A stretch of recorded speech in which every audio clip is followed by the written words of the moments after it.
দিল্লির আমন্ত্রণ কি নিছক সৌজন্য নাকি বাংলাদেশের সঙ্গে ভারতের সম্পর্ক নতুন করে সাজানোর কূটনৈতিক বার্তা? ভারতের প্রধানমন্ত্রী নরেন্দ্র মোদীর পক্ষ থেকে বাংলাদেশের প্রধানমন্ত্রী তারেক রহমানকে 12 ও 13 সেপ্টেম্বর নয়াদিল্লিতে অনুষ্ঠেয় 18তম ব্রিক্স সম্মেলনে বিশেষ অতিথি হিসেবে আমন্ত্রণ জানানো হয়েছে। বাংলাদেশ ব্রিক্সের সদস্য নয়, তাই এই আমন্ত্রণের গুরুত্ব স্বাভাবিকভাবেই বেশি।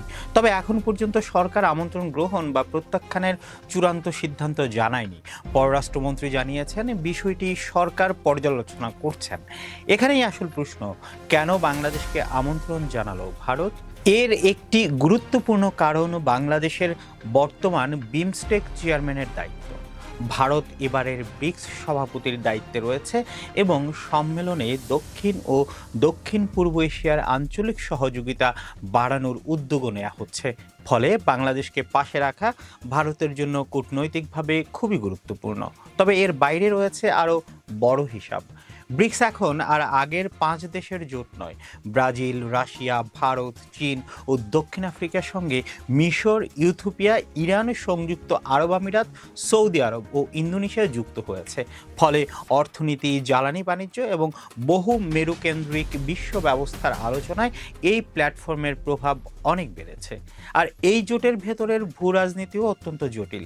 ইরান ও উপসাগরীয় দেশগুলোর স্বার্থ এক নয়। ভারতের নিজস্ব কৌশল আছে, চীনের নিজস্ব অর্থনৈতিক হিসাব আছে, রাশিয়ার রয়েছে আলাদা ভূ রাজনৈতিক অবস্থান। পশ্চিম এশিয়ার সংঘাত, ইরানকে ঘিরে উত্তেজনা, ইয়েমেনে হুতিদের তৎপরতা এবং লোহিত সাগরের নিরাপত্তা, এসব ইস্যু এখন আন্তর্জাতিক বাণিজ্য ও জ্বালানি নিরাপত্তার সঙ্গে সরাসরি যুক্ত।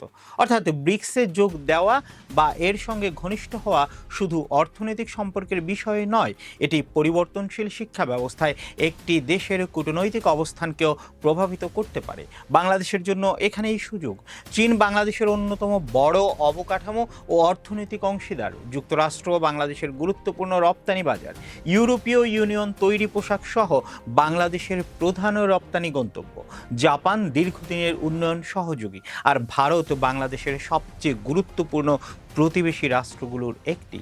তাই বাংলাদেশের বাস্তবসম্মত কৌশল হওয়া উচিত কোনো একটি শক্তির উপর নির্ভর না করে স্বার্থ ভিত্তিক ভারসাম্য বজায় রাখা। ভারতের সঙ্গে সম্পর্কের ক্ষেত্রেও বিষয়টি একই। দুই দেশের মধ্যে বাণিজ্য, বিদ্যুৎ, জ্বালানি, যোগাযোগ ও সীমান্ত নিরাপত্তায় পারস্পরিক প্রয়োজন রয়েছে। কিন্তু একই সঙ্গে সীমান্তে প্রাণহানি, অভিন্ন নদীর পানি, তিস্তা, বাণিজ্য ঘাটতি এবং রাজনৈতিক আস্থার সংকটের মতো অমীমাংসিত বিষয়গুলোও রয়েছে। ফলে নতুন সরকারের সামনে মূল চ্যালেঞ্জ হবে সম্পর্ক নষ্ট না করে জাতীয় স্বার্থে দর কষাকষির সক্ষমতা বাড়ানো। ব্রিক্স সম্মেলন সেই সুযোগ তৈরি করতে পারে, কারণ বাংলাদেশ যদি সেখানে অংশ নেয় তাহলে ভারতের পাশাপাশি চীন, রাশিয়া, ইরান, সৌদি আরব, সংযুক্ত আরব আমিরাত সহ একাধিক গুরুত্বপূর্ণ রাষ্ট্রের সঙ্গে একই কূটনৈতিক প্ল্যাটফর্মে যোগাযোগের সুযোগ তৈরি হবে। বিশেষ করে হুতিদের তৎপরতা ও লোহিত সাগরের নিরাপত্তার মতো বিষয় বাংলাদেশের জন্য গুরুত্বপূর্ণ। এই পথে আন্তর্জাতিক জাহাজ চলাচল ব্যাহত হলে পরিবহন ব্যয়, আমদানি খরচ এবং জ্বালানি বাজারে তার একটা বাজে প্রভাব পড়ে। বাংলাদেশের মতো বাণিজ্য নির্ভর অর্থনীতির জন্য তাই ভারত মহাসাগর ও মধ্যপ্রাচ্যের নিরাপত্তা সরাসরি অর্থনৈতিক ইস্যু। এর পাশাপাশি বাংলাদেশের ভৌগোলিক অবস্থানও বড় সম্পদ।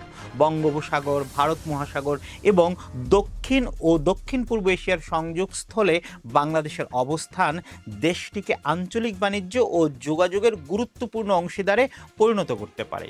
কিন্তু সেই অবস্থানকে কাজে লাগাতে হলে কূটনীতিতে স্পষ্ট অগ্রাধিকার দরকার। তাই যদি তারেক রহমান ব্রিক্স সম্মেলনে যান তাহলে প্রশ্ন হবে শুধু তিনি দিল্লিতে গেলেন কিনা, প্রশ্ন হবে সেখানে বাংলাদেশের এজেন্ডা কি।